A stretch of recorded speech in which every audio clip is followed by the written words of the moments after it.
US President Donald Trump said in an urgent statement that the US is ready to agree to a truce with Iran, and for this, Tehran doesn't even need to sign any peace agreement with America. This statement shocked everyone, but Trump continued and said that in the coming days the US will leave the Middle East but will return if necessary.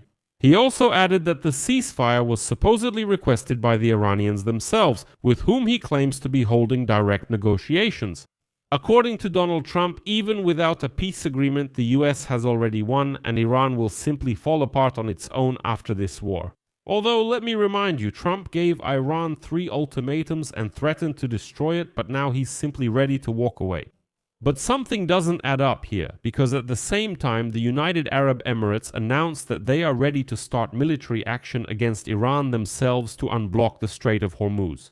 And then suddenly Donald wakes up and declares that he's ready to continue bombing Iran himself if they don't open the Strait of Hormuz. In general, let's sort all this out in detail and break it all down.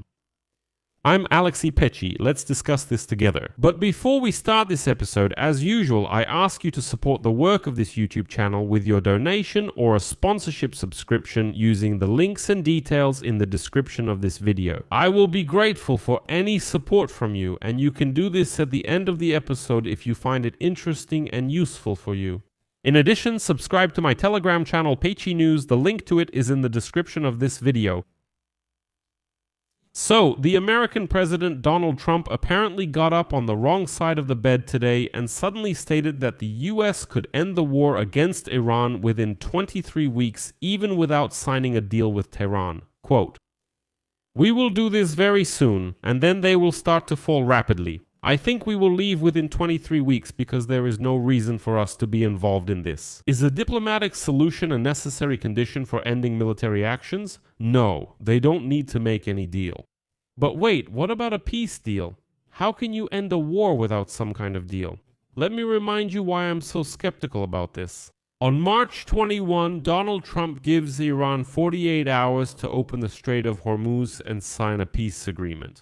And he says that if this doesn't happen, he'll simply wipe all of Iran off the map. Then Trump extends his deadline by another 5 days because the 48 hours didn't work. Then another 5 days pass, and he says, okay, I'm extending my deadline by another 10 days until April 6th. And when the third deadline expires, Trump just comes out and says, listen, we don't need any deal anymore.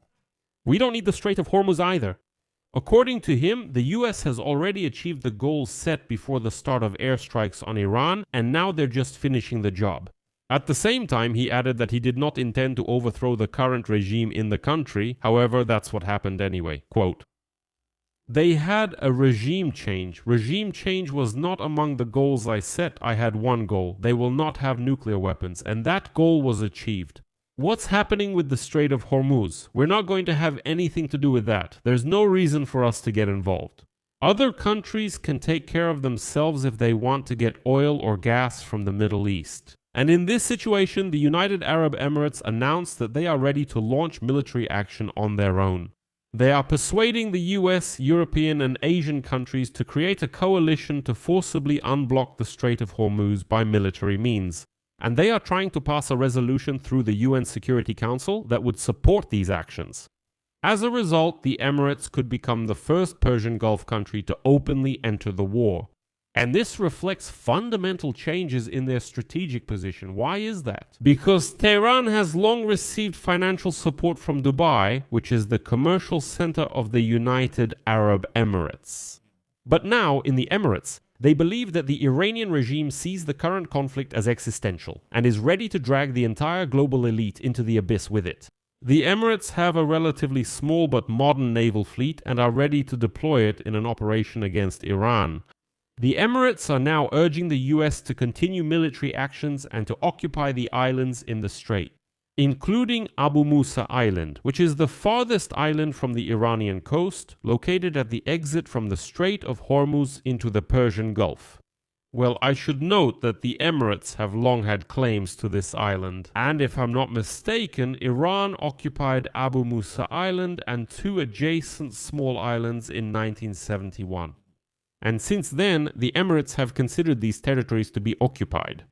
But what does Trump do in this situation? Well, today Trump claims that the new leadership of Iran has sent a request for a truce to the US. According to him, the key condition for Washington's agreement will be the opening of the Strait of Hormuz, and until this strategically important waterway is unblocked, the American military will continue, literally as Trump says, to blow Iran to smithereens, or as they say, to send it back to the Stone Age. Here is a quote from Trump. The new president of the Iranian regime is much less radical and much smarter than his predecessors. He has just requested a ceasefire from the US. We will consider this proposal when the Strait of Hormuz is open, free, and cleared. However, it's still unclear which new president of Iran Trump is talking about. Because in Iran, there is only one president, Pezeshkian. He hasn't been replaced as far as I know. Well, never mind. And the paradox is that Trump's statement came the day after he announced his desire to finish Operation Epic Fury as soon as possible, which is already in its second month.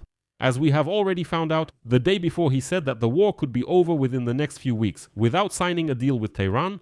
But then suddenly, US Secretary of Defense Pete Hegseth announces that the Pentagon no longer rules out a ground invasion of Iran, and most likely that's exactly where things are heading. The US is currently deploying troops to the region.